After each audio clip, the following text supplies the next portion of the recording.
দর্শক, আপনারা দেখতে পাচ্ছেন যে ভারতের মুসলমানদের নামাজ পড়তে বাধা দেওয়ায় এই মুহূর্তে উগ্রবাদী বিজেপি নেতা দিলীপ ঘোষকে গণধোলাই দিয়ে জুতা পেটা করছে ভারতীয়রা। বিজেপি শীর্ষ নেতা ও মন্ত্রী দিলীপ ঘোষ হামলা শিকার হন। ঘটনার মূল কেন্দ্রবিন্দু ভারতের পশ্চিমবঙ্গ রাজ্য। দেশের বিভিন্ন স্থানে দলটির কার্যালয়ের ভাঙচুর ও অগ্নিসংযোগের ঘটনা ঘটেছে। বাংলাদেশ বা পাকিস্তানে গিয়ে নামাজ পড়ুন, কেউ কিচ্ছু বলবে না, তবে এখানে এসব চলবে না। সম্প্রতি ভারতের পশ্চিমবঙ্গের এক বিজেপি মন্ত্রী মুসলিমদের উদ্দেশ্যে এই মন্তব্য করেছেন। তার বিতর্কিত এই মন্তব্যের পর সেখানকার রাজনৈতিক অঙ্গনে নতুন করে উত্তেজনা ছড়িয়েছে। মুসলমানদের নামাজ পড়া নিয়ে মন্ত্রীর এমন বক্তব্যের প্রতিবাদে ফুঁসে উঠেছে স্থানীয় মুসল্লিরা। দিলীপ ঘোষ কোথাকার কোন হরিদাস পাল যে উনি এই কথা বলতে পারেন? উনি যে ধরনের কথা বলে থাকেন ওই ধরনের কথা মনে রাখা উচিত ওনার। উনি মন্ত্রী হয়েছেন সংবিধানের নামে শপথ গ্রহণ করে। সংবিধানটা ভালো করে পড়ে আসতে বলুন। গরিব মানুষের ওপর বিজেপি যুদ্ধ ঘোষণা করেছে, তার প্রতিবাদে পশ্চিমবঙ্গের মানুষ বিজেপির বিরুদ্ধে যুদ্ধ ঘোষণা করেছে। এটা একটা ভয়ঙ্কর দানবিক বড়লোকের দালাল সরকার পশ্চিমবঙ্গে ক্ষমতায় এসেছে। বাংলাদেশ পাকিস্তানে গিয়ে নামাজ পড়ুন, এখানে সব চলবে না। কোনো উগ্রপন্থী বা রাস্তার কোনো অর্বাচীনের কথা নয়। ভারতের এক বিশাল অংশের মুসলিম নাগরিককে ঠিক এই ভাষাতেই চরম আক্রমণ করলেন পশ্চিমবঙ্গের মন্ত্রী দিলীপ ঘোষ। বাংলাদেশে পাকিস্তান চলে যান, এখানে নামাজ পড়ুন, কেউ বলবে না, এখানে চলবে না। এইসব সরকার পাল্টে গেছে, লোক পাল্টে দিয়ে জানে এগুলো বন্ধ করবো বলে, আর বন্ধ হবেই, জেনে রাখুন। সব বাংলাদেশ পাঠাবো। কথায় আছে চোরের মায়ের বড় গলা। ভারতের উগ্রবাদী হিন্দুত্ববাদী বিজেপি নেতাদের অবস্থা ঠিক তেমনই। তারা ভারতের সংখ্যালঘু মুসলমানদের নামাজে বাধা দিয়ে, তাদের ধর্ম পালনে বাধা দিয়ে, তাদের ধর্মীয় স্বাধীনতার হস্তক্ষেপ করে দিন শেষে তারাই আবার অভিযোগ করে যে বাংলাদেশে সংখ্যালঘু মানুষের উপর নির্যাতন করা হইতেছে। ভারতের উগ্রবাদী হিন্দুত্ববাদী বিজেপি নেতা দিলীপ ঘোষ তিনি ভারতের সংখ্যালঘু মুসলমানদের নামাজে বাধা দিয়ে, তাদের ধর্মীয় পালনে স্বাধীনতার উপর হস্তক্ষেপ করে তিনি সংখ্যালঘু মুসলমানদেরকে বলেন যে নামাজ যদি পড়তেই হয় তাহলে বাংলাদেশে গিয়ে পড়ো অথবা পাকিস্তানে গিয়ে পড়ো। অথচ বাংলাদেশ রাষ্ট্র কায়েম হওয়ার দীর্ঘ 50 বছরের মধ্যেও কোনো নেতা তো দূরের কথা, সাধারণ কোনো মানুষও বাংলাদেশের সংখ্যালঘু কোনো মানুষকে এ ধরনের মন্তব্য করেনি। যে কারণেই এই ভারতের উগ্রবাদী হিন্দুত্ববাদী বিজেপি নেতা দিলীপ ঘোষ এই সংখ্যালঘু মুসলমানদের নামাজে বাধা দিয়ে, তাদের ধর্ম পালনে বাধা দিয়ে ইতিমধ্যে জনগণের গণদোলাই খেয়ে জুতা পিটা খেয়েছেন। দর্শকের বিষয়ের কিছু অংশ ভিডিওর শুরুতে শিরোনামে আপনারা দেখেছেন, বিস্তারিত পুরো ভিডিও জুড়ে। তার আগে আমার একটা অনুরোধ, যারা আমাদের চ্যানেলে নতুন আসছেন চ্যানেলটি সাবস্ক্রাইব করে ওয়াল ক্লিক করে বেল আইকনটি বাজিয়ে দিন। দর্শক চলুন দেখে আসি ভারতের সংখ্যালঘু মুসলমানদের নামাজে বাধা দিয়ে, তাদের ধর্মীয় স্বাধীনতার উপর হস্তক্ষেপ করে কত বড় বিপদে পড়েছেন হিন্দুত্ববাদী বিজেপি নেতা দিলীপ ঘোষ।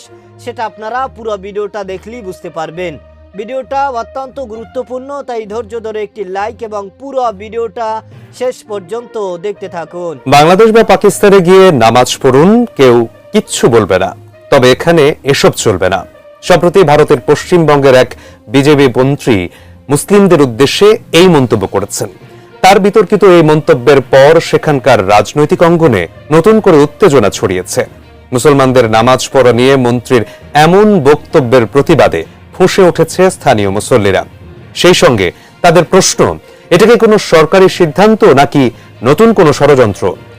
এসআই রাজ জানাচ্ছেন বিস্তারিত। এমনি দম বন্ধ হয়ে যাচ্ছে, যান বাংলাদেশে পাকিস্তান চলে যান, এখানে নামাজ পড়ুন, কেউ বলবে না, এখানে চলবে না। এইসব রেড ডোরে নামাজটাকে আটকানোর সময় বলবে যে কোরআনে লেখা নেই রেড ডোরে নামাজ পড়তে হবে, তাই এটা চাইলে আটকানো যায়। তোমার ভাই কোন বেদে লেখা আছে যে রেড ডোরে তোমাকে নাচন বেদন করতে হবে, যোগাসন করতে হবে? দেশের সিংহভাগ মানুষের ক্ষোভটাকে মুসলমানদের দিকে নিক্ষিপ্ত করতে চায়, সেই জন্য মুসলমানদের নিয়ে নানা প্রকার ইস্যু তারা তুলে আনে। মুসলিমদের 2 ঘন্টার নামাজ পড়ার ক্ষেত্রে তাদের বাধাপ্রাপ্ত হচ্ছে, আর তিনাদের যোগ আসন করতে ভারতবর্ষের অনারেবল প্রাইম মিনিস্টার আসছে। কলকাতার ঐতিহাসিক রেড রোড ঘিরে ভারতের পশ্চিমবঙ্গের রাজনীতিতে আবারও শুরু হয়েছে উত্তেজনা।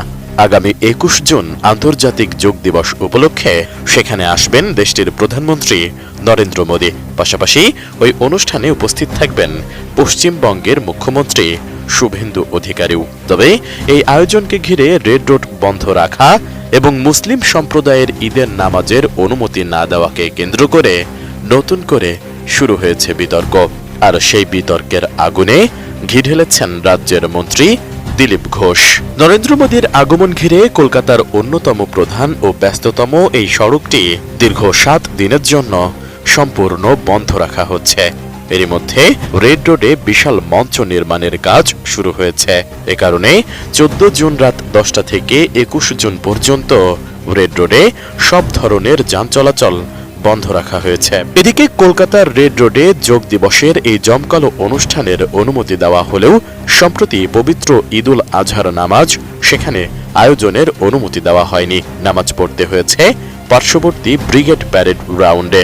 তাই প্রশ্ন উঠেছে, রেড রোডে ঈদের নামাজে অনুমতি দেওয়া না হলেও যোগ দিবসের মতো অনুষ্ঠানের জন্য কেন দীর্ঘ 7 দিন রাস্তা বন্ধ রেখে অনুমতি দেওয়া হচ্ছে?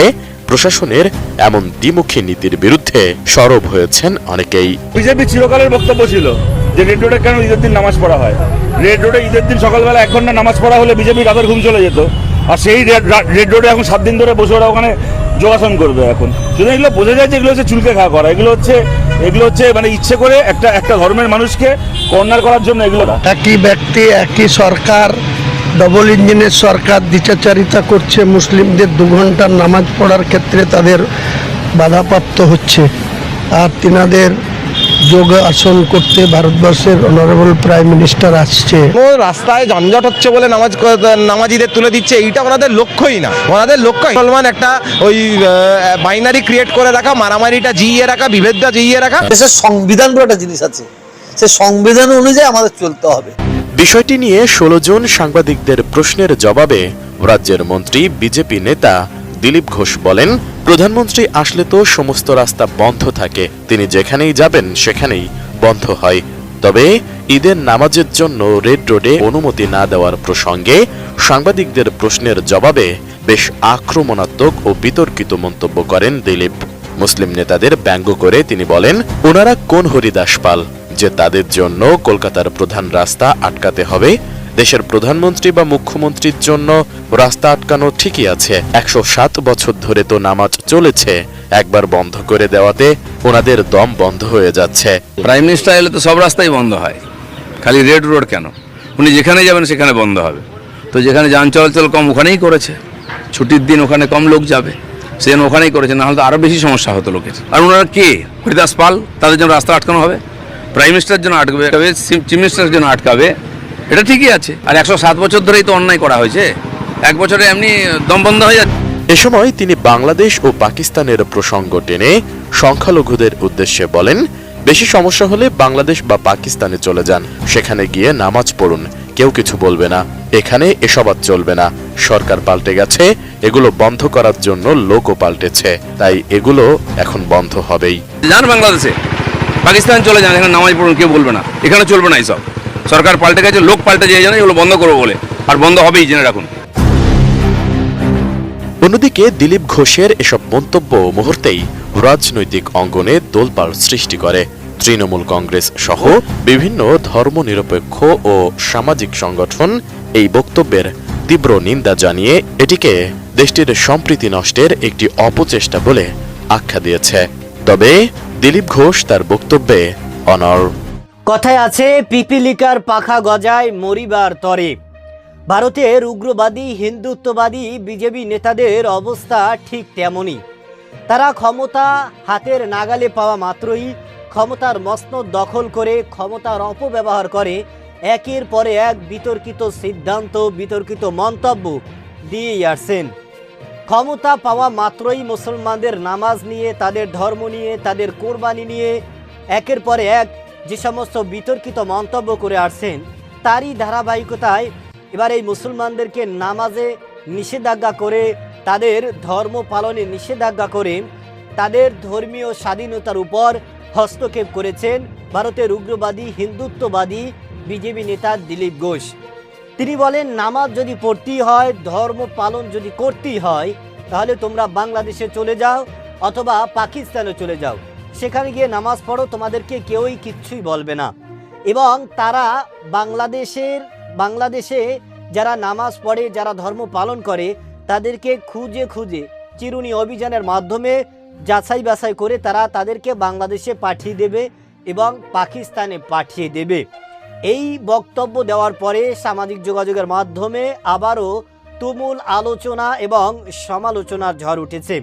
এদিকে খোদ হিন্দু দলের লোকেরাই তাদের পতনের জন্য, তাদের পদত্যাগের জন্য তারা রাজপথে ঝাঁপিয়ে পড়েছেন। তাদের কথা হচ্ছে দেশের প্রত্যেকটা মানুষের স্বাধীনতা রয়েছে, তাদের নাগরিকত্ব রয়েছে, সুতরাং সবাই সবার স্বাধীনতা এবং নিরাপত্তা বজায় রেখেই এই দেশে তারা চলাচল করতে পারবে এবং তারা এদেশেই বসবাস করতে পারবে। কিন্তু হিন্দুত্ববাদী উগ্রবাদী বিজেপি নেতারা তারা এই ধর্ম নিয়ে রাজনীতি শুরু করেছে এবং সংখ্যালঘু মুসলমানদেরকে বিভিন্নভাবে তাদের নির্যাতন, তাদের টর্চার, তাদের উপরে হামলা ভাঙচুরের অভিযোগ একের পর এক উঠে এসেছে, যে কারণেই তাদের পতন অনিবার্য। তারা নিজেরাই নিজের পায়ে কুড়াল মেরেছে। আপনারা ইতিহাস জানলে হয়তো বুঝবেন যে বা যাহারাই এই মুসলমানদেরকে নিয়ে, এই ধর্ম নিয়ে রাজনীতি শুরু করেছেন এবং রাজনীতির ফায়দা হাসিল করার চেষ্টা করেছেন, একটা সময় তাদের অস্তিত্ব একেবারেই বিলীন হয়ে গিয়েছে। সুতরাং এই হিন্দুত্ববাদী বিজেপি নেতা দিলীপ ঘোষ এবং শুভেন্দু অধিকারী তারা ভোট চুরির মাধ্যমেই কিন্তু ক্ষমতার মসনদ দখল করে তারা ক্ষমতার অপব্যবহার করেছে, যে কারণেই ক্ষমতায় আসতে না আসতেই ইতিমধ্যে তাদের বিরুদ্ধে ক্ষমতার পতনের জন্য, তাদের পদত্যাগের জন্য খোদ নিজের দলের লোকেরাই, যারা তাদেরকে ভোট দিয়ে জয়যুক্ত করেছেন, আজ তারাই তাদের বিরুদ্ধে রাজপথে ঝাঁপিয়ে পড়েছেন। তাদের সকলের একটাই দাবি, একটাই স্লোগান, একটাই আন্দোলন যে এই কঠোর হিন্দুত্ববাদী বিজেপি নেতা এদেরকে আমরা পতন চাই, পদত্যাগ চাই, আমরা মমতা ব্যানার্জিকে আবারও ক্ষমতায় দেখতে চাই। দর্শক, এ বিষয়ে আপনার কি মতামত সেটা আমাদের কমেন্ট সেকশনে অবশ্যই জানাবেন। আজ এ পর্যন্তই। সুস্থ থাকবেন, ভালো থাকবেন। দেখাবে আগামী কোনো ভিডিওতে, কথা হবে নতুন কোনো বিষয় নিয়ে। সে পর্যন্ত ভালো থাকবেন। খোদা হাফেজ।